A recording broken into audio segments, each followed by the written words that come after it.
The push for legalizing marijuana at the state level gained more momentum in 2022. This fall, for example, Missouri approved legalization for recreational use, making it the 21st state to do so. To get a sense of the changing picture across the country, I spoke recently with our communities correspondents about this. Gabrielle Hayes in Missouri, Adam Kemp in Ohio, and Francis Kai-Hwa Wang in Michigan. I started by asking Gabby about the key elements of the new law in Missouri.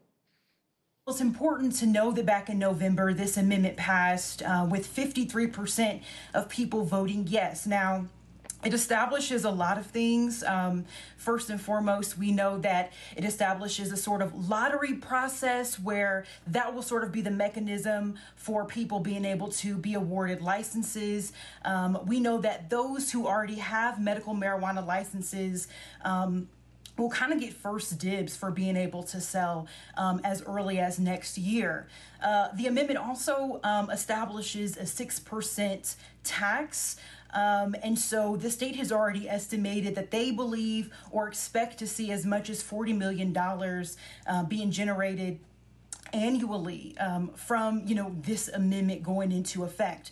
Now, what that money is going to be used for varies, right? There are several things, but one thing of note that a lot of people have been talking about is the process of expungement. The amendment allows for people with certain non-violent marijuana offenses to have their records expunged and to petition for release. And so those are some of the key things, everything from taxes to what the money will be used for and what's in the legislation. And you were telling us different reactions around the state. Tell us how state and local leaders are weighing in on this. Yeah, Judy, we've had some mixed reactions across the state, right? So there are a lot of people who've come out for the amendment, a lot of people who've supported it, including Kansas City, Missouri Mayor Quentin Lucas, who said he'd vote yes for it. But then on the other side of the state in St. Louis, we have Mayor Tashara Jones, who is for legalization, but brought up the point of equity and wanting it to be an equitable process. So let's turn now to Adam Kemp in Oklahoma. And Adam, we know Oklahoma legalized medical marijuana 4 years ago in 2018. Tell us a little bit about the impact that's had and where things go from here in Oklahoma. Yeah, Oklahoma's experienced a bit of a green rush in the years since medical marijuana was legalized. More than 7,000 grow operations have popped up here in the state, and 2,600 dispensaries, which is more than California and Colorado have combined.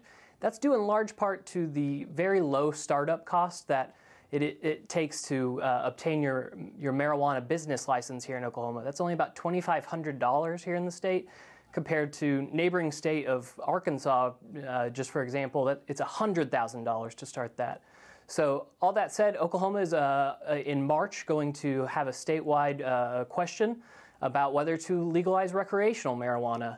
And right now it's just business is booming here in Oklahoma for marijuana.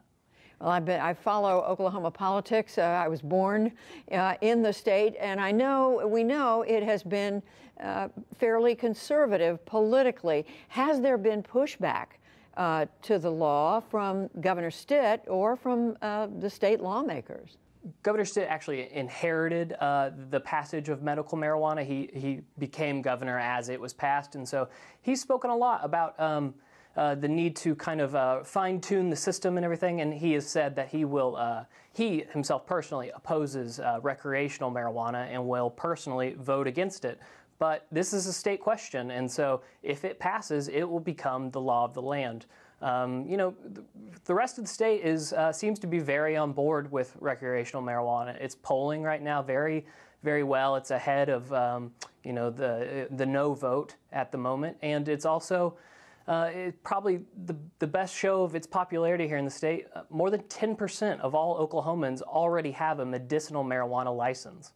It's so interesting about what's happened there. And I want to turn to Michigan now and Francis Kai-Hwa Wang. So Francis, we know Michigan approved medical marijuana in 2008, recreational marijuana 10 years later in 2018. How has that been going? Well, Michigan is now the fourth largest marijuana market in the country after California, Washington, and Colorado. In the first 11 months of 2022, Michigan has already had $2.1 billion in medical and adult use recreational marijuana sales. Economists at Michigan State University estimate that once the industry is fully set up and mature, cannabis will be a $3 billion industry, bringing in $500 million in state taxes per year, creating about 24,000 jobs up and down the supply chain, and having a total economic impact of $7.85 billion. And Frances, you were telling us the cannabis industry facing some challenges going forward. Yes, although marijuana is legal at the state level, because it remains a Schedule I controlled substance and is illegal at the federal level, many big banks and financial institutions are unwilling to risk working with cannabis businesses. So legal cannabis businesses have to find local banks and credit unions willing to work with them. Really interesting. So much more going on than I think most of us certainly realize around the country.